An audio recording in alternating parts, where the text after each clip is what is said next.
Hello दोस्तों, आज हम सभी इस वीडियो में अपने संविधान यानी कॉन्स्टिट्यूशन की बात करने वाले हैं। देखिए, जो संविधान है वो हमारा दो शब्दों से मिलकर बना हुआ है, एक सम और दूसरा विधान। सम का मतलब होता है समान और विधान का मतलब होता है कानून। तो जो सभी के लिए बराबर कानून हो उसी को हम संविधान कहते हैं। देश और राज्य का शासन चलाने के लिए जिस किताब को तैयार किया गया है उसे हम संविधान कहते हैं। मैं एक बार फिर से दोहरा देता हूँ। देश और राज्य का शासन चलाने के लिए जिस किताब को तैयार किया गया है उसी को हम क्या कहते हैं? संविधान कहते हैं। ठीक है, तो संविधान एक कानूनी दस्तावेज है, इस बात को हमेशा याद रखें। और संविधान दो शब्दों से मिलकर बना हुआ है, सम और विधान। सम का मतलब समान और विधान का मतलब कानून। तो जो सबके लिए बराबर कानून हो उसे हम क्या कहेंगे? संविधान कहेंगे। देखिए, इस किताब यानी संविधान में 22 लेसन है, जिसे हम लोग क्या कहते हैं? भाग कहते हैं। ठीक है, जैसे हमारे किताबों में एक लेसन्स होते हैं, तो यहाँ पर जो संविधान में ऐसे ही 22 लेसन है जिसे हम लोग भाग कहते हैं। और प्रत्येक भाग में कुछ टॉपिक्स लिखे गए हैं जिसे हम अनुच्छेद कहते हैं। और कुल अनुच्छेदों की जो संख्या बताई जाती है 395। ठीक है, आगे सुनिए। देखिए, संविधान जो होता है हमारा वो लिखित और अलिखित, यहाँ दो प्रकार के संविधानों की हम चर्चा किए हैं, एक लिखित और दूसरा अलिखित। तो भारत का जो संविधान पूछा जाए कि लिखित संविधान में आता है कि अलिखित संविधान में आता है, तो आप हमेशा याद रखेंगे कि भारत का संविधान जो है वो लिखित संविधान में आता है। एक और एग्जाम्पल ले लेते हैं अमेरिका का। तो अमेरिका का भी जो संविधान है वो भी लिखित संविधान में आता है। ठीक है, और अलिखित संविधान में ब्रिटेन का संविधान आता है या सऊदी अरब का संविधान। तो मैंने दो दो देशों का एग्जाम्पल दिया है कि लिखित संविधान, जैसे आपसे यह प्रश्न किया जाए कि भारत का संविधान कैसा संविधान है, तो हम बताएंगे कि भारत के का जो संविधान है वो लिखित संविधान है। ठीक है, जबकि अमेरिका का भी पूछा जाए तो भी आपको लिखित संविधान बताना है। देखिए, वर्ष 1946 में कैबिनेट मिशन का गठन किया जाता है। कैबिनेट मिशन क्या है? तो कैबिनेट मिशन अंग्रेजी सरकार के द्वारा एक बनाई गई उच्च स्तरीय कमेटी है और इसका उद्देश्य था संविधान सभा का निर्माण करना। तो संविधान सभा क्या काम करेगी? तो संविधान सभा संविधान बनाने का कार्य करेगी। संविधान बनेगी जिससे देश में सुचारू रूप से व्यवस्थित ढंग से देश को चलाया जा सके। तो कैबिनेट मिशन का स्थापना वर्ष 1946 में होती है। और कैबिनेट मिशन का गठन किसके लिए किया गया था? तो संविधान सभा का निर्माण करने के लिए। और संविधान सभा क्या करेगा? तो वो संविधान बनाने का कार्य करेगा। तो अब हम आगे देखते हैं कि देखिए, संविधान सभा की अगर हम बात करते हैं तो संविधान सभा की 3 बैठक आपको याद रखनी है। जैसे अभी आपके सामने पहली बैठक दिखाई दे रही है, तो पहली बैठक कब हुई है? तो 9 दिसंबर 1946 को। उसी तरह से अगर आपसे पूछा जाए कि दूसरी बैठक कब होती है, तो 2 दिन आगे बढ़ा देना है, यानी कि 11 दिसंबर 1946 को। अगर तीसरी बैठक पूछा जाए तो फिर 2 दिन आगे बढ़ा देना है, तो 13 दिसंबर 1946 को। तो 3 बैठक इंपोर्टेंट है, आपको याद रखना है। तो पहली बैठक होती है 9 दिसंबर 1946 को। कब होती है? 9 दिसंबर 1946 को। और जब ये बैठक होती है, कई लोग वहां बैठते हैं, तो वहां एक अध्यक्ष का चुनाव करना था। ठीक है, तो अध्यक्ष देखा गया कि भाई किसको अध्यक्ष बनाया जाए, तो उसमें एक बुजुर्ग व्यक्ति थे, सच्चिदानंद सिन्हा। क्या मैं फिर से बोल रहा हूं? सच्चिदानंद सिन्हा। तो उनको एक अस्थाई, यहां पर मैंने लिखा है कि अस्थाई अध्यक्ष चुन लिया गया कि भाई चलिए अस्थाई तौर पर इनको एक अध्यक्ष बना दिया जाता है। तो पहली बैठक में अस्थाई अध्यक्ष किसको चुना गया था? तो सच्चिदानंद सिन्हा जी को चुना गया था। और एक बात और याद रखिएगा कि पहली ही बैठक में, जब संविधान सभा की पहली बैठक हो रही थी, उसी समय मुस्लिम लीग ने इस बैठक का बहिष्कार कर दिया। अब आप कहेंगे कि मुस्लिम लीग ने इस बैठक का बहिष्कार क्यों किया? तो मुस्लिम लीग चाहती थी कि भारत 2 कौमों का देश है। ये मुस्लिम लीग का कहना था कि भारत 2 कौमों का देश है, एक है हिंदुस्तान और एक है पाकिस्तान। यानी वो मुस्लिम लीग जो थे वो मुसलमानों के लिए एक अलग देश की मांग कर रहे थे कि हम लोगों को एक अलग देश दीजिए, यानी ये देश का बंटवारा चाहते थे। इसलिए मुस्लिम लीग ने इस बैठक का बहिष्कार किया। तो अगर प्रश्न किया जाए कि संविधान सभा की जब पहली बैठक हो रही थी उस समय मुस्लिम लीग ने इस बैठक का बहिष्कार क्यों किया?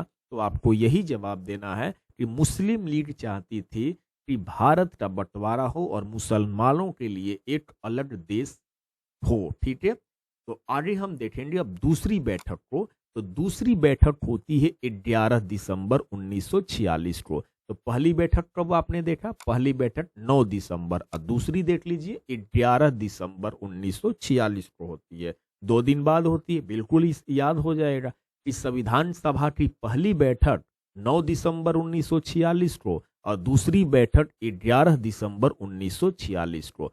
अब इसमें क्या किया जाता है सारे बच्चे कि डॉक्टर राजेंद्र प्रसाद को संविधान सभा का अस्थाई अध्यक्ष चुन लिया जाता है। तो अगर ये प्रश्न किया जाए कि अस्थाई अध्यक्ष किसको चुना गया था, तो सच्चिदानंद सिन्हा जी को चुना गया था। लेकिन अस्थाई अध्यक्ष दूसरी बैठक में चुन लिया जाता है डॉक्टर राजेंद्र प्रसाद को। अब हम आगे बढ़ देखते हैं तीसरी बैठक। तो 2 दिन और जोड़ देते हैं, 13 दिसंबर 1946। ठीक है, जवाहरलाल नेहरू ने संविधान सभा के समक्ष उद्देश्य प्रस्ताव पेश किया।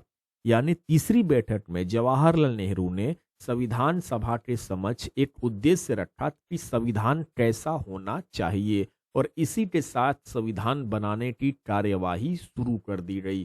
तो तीसरी बैठक में ये फाइनल हो गया कि अब संविधान बनाना स्टार्ट किया जाए। तो याद रखेंगे 3 बैठक हुई है संविधान सभा की। पहली बैठक 9 दिसंबर 1946 को, दूसरी बैठक 2 दिन जोड़ देंगे 11 दिसंबर 1946 को और तीसरी बैठक 13 दिसंबर 1946 को। आगे देखिए संविधान सभा जब बना तो उसके बहुत सारी समितियां बनी हुई थी कि हर एक समिति का कुछ न कुछ कार्य था। जैसे यहाँ पर देखेंगे आप तो संचालन समिति है। तो संचालन समिति क्या काम करेगी? तो संविधान सभा में संचालन समिति का काम है कि संचालन करना, यानी कि व्यवस्थित ढंग से कार्य को आगे बढ़ाना। तो ये संचालन समिति के अध्यक्ष बनाए जाते हैं डॉक्टर राजेंद्र प्रसाद। तो पूछा जाता है कि संविधान सभा के संचालन समिति के अध्यक्ष कौन थे? तो डॉक्टर राजेंद्र प्रसाद।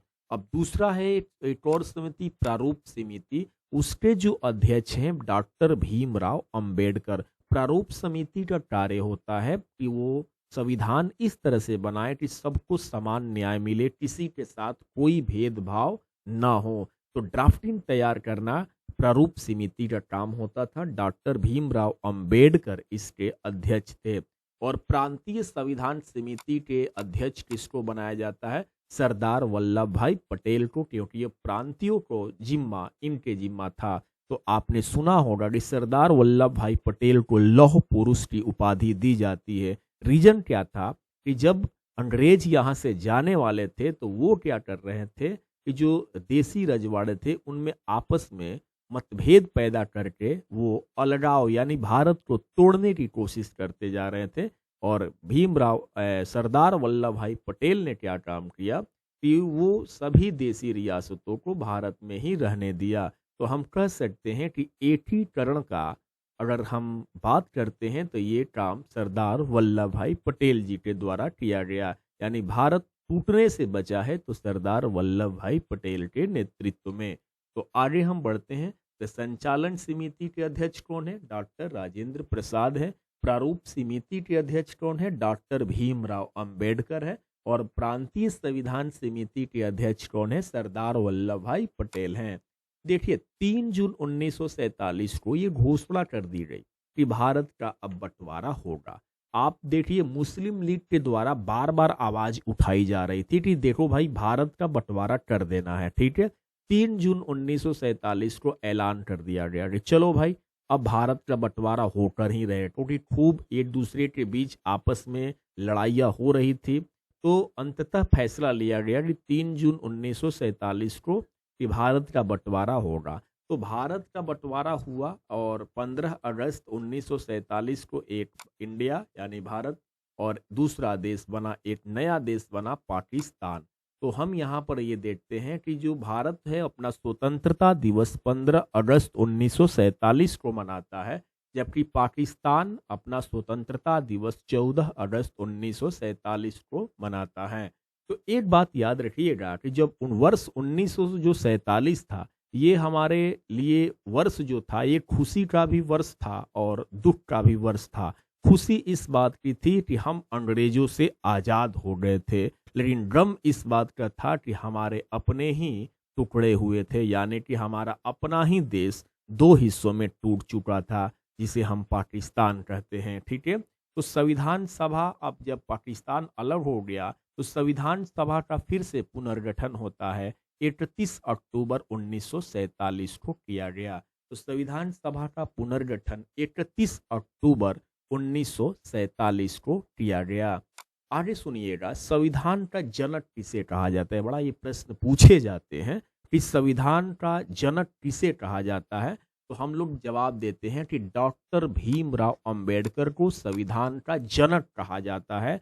तो ऐसा क्यों होता है कि हम लोग डॉक्टर भीमराव अंबेडकर को ही जनक कहते हैं? तो इसका रीजन है कि डॉक्टर भीमराव अंबेडकर के पास ऐसी क्वालिटी थी, उनकी नेतृत्व क्षमता, अथक मेहनत और कानूनी ज्ञान की वजह से डॉक्टर भीमराव अंबेडकर को संविधान का जनक कहा जाता है।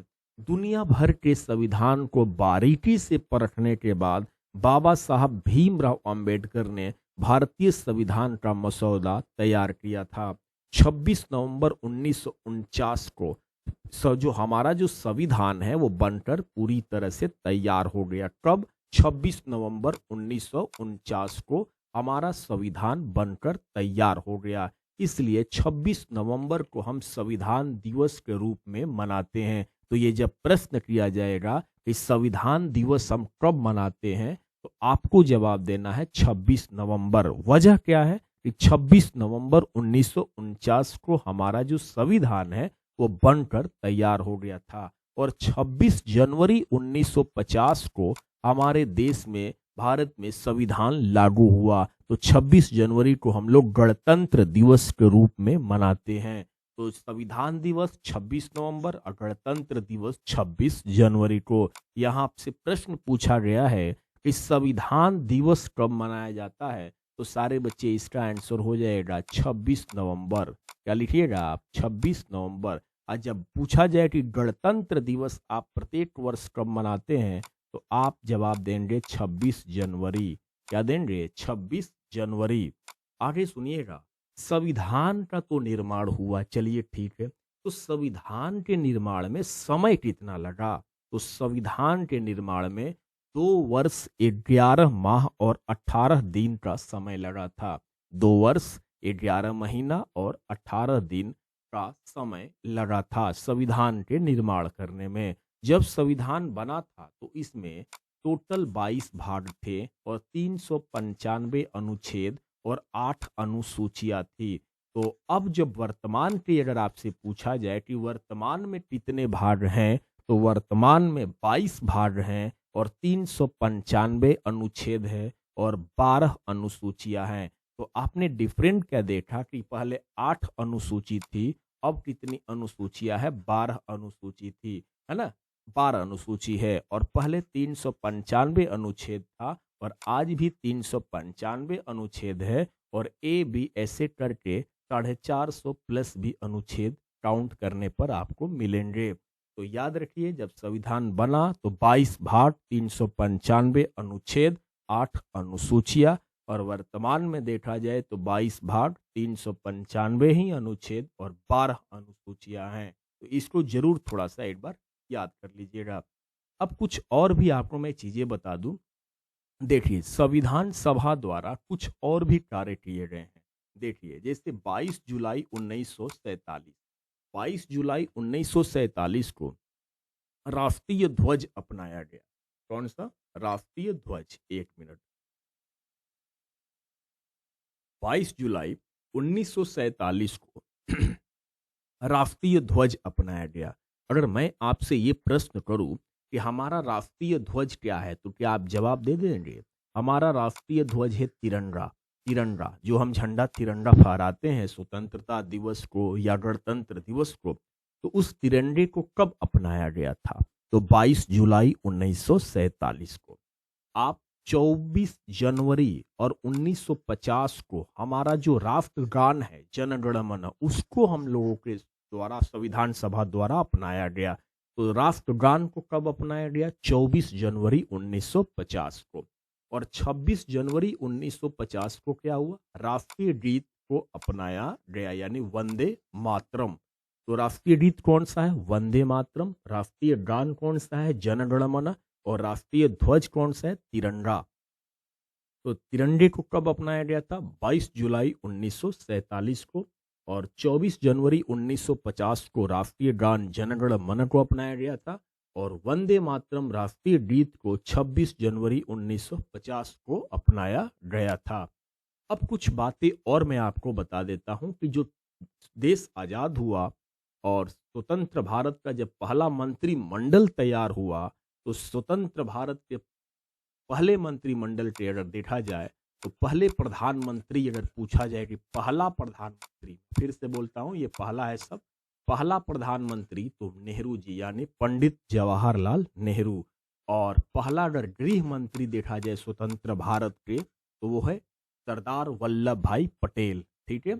और शिक्षा मंत्री की बात की जाती है तो अब्दुल कलाम आजाद। ठीक है। रेलवे मंत्री, पहले रेलवे मंत्री भारत के तो डॉक्टर जॉन मथाई। और पहले श्रम मंत्री कौन है? जगजीवन राम। और पहले रक्षा मंत्री कौन है? बालदेव सिंह, है ना, या बलदेव सिंह। और स्वास्थ्य मंत्री की बात की जाती है तो राजकुमारी अमृत कौर। ये पहले, यानी कि देश के पहले मंत्रिमंडल, जब देश आजाद हुआ था उस समय जब पहला मंत्रिमंडल तैयार हुआ था तो उस समय पहले प्रधानमंत्री, गृह मंत्री, है ना, ये सब हमें पहले को देखने को मिला। तो थोड़ा सा 1 मिनट, चलिए अब मैं अगर आपसे ये प्रश्न करूं कि अभी वर्तमान के प्रधानमंत्री कौन है? ठीक है, ये तो पहले की बात करते हैं। चलिए अगर वर्तमान की बात की जाए, वर्तमान में प्रधानमंत्री कौन है तो आप सारे बच्चों को पता होगा कि कौन है। तो नरेंद्र मोदी, श्री नरेंद्र मोदी। और गृह मंत्री वर्तमान में कौन है? तो वो है हमारे अमित शाह जी। और शिक्षा मंत्री की बात की जाती है तो वो तो सब जानते हैं कि धर्मेंद्र प्रधान जी है, जो इनके इस्तीफा की मांग इस समय हो रही थी, तो धर्मेंद्र प्रधान जी शिक्षा मंत्री हैं। रेलवे मंत्री की बात की जाती है अभी वर्तमान में, तो वर्तमान में रेलवे मंत्री है अश्विनी वैष्णव। कौन है? अश्विनी वैष्णव। श्रम मंत्री की बात की जाती है तो आप पहले देखें तो जगजीवन राम, लेकिन अब जो है मनसुख मांडविया जो है ये श्रम मंत्री, रोजगार मंत्री हैं। रक्षा मंत्री की बात की जाए तो वर्तमान में रक्षा मंत्री का कार्य राजनाथ सिंह जी को दिया गया है। और स्वास्थ्य मंत्री की बात की जाए तो अभी जो वर्तमान में भारतीय सरकार में जो स्वास्थ्य मंत्री है वो है आपके जेपी नड्डा। तो इस तरह से सारे बच्चे आज का ये मेरा पहला वीडियो कंप्लीट होता है। और मुझे कमेंट में आप लोग बताएं कि आपको ये वीडियो कैसा लगा। अगर ये अच्छा लगा तो मैं फिर संविधान की अगली वीडियो आप सभी को अपलोड कुछ ही दिनों में कर दूंगा। धन्यवाद।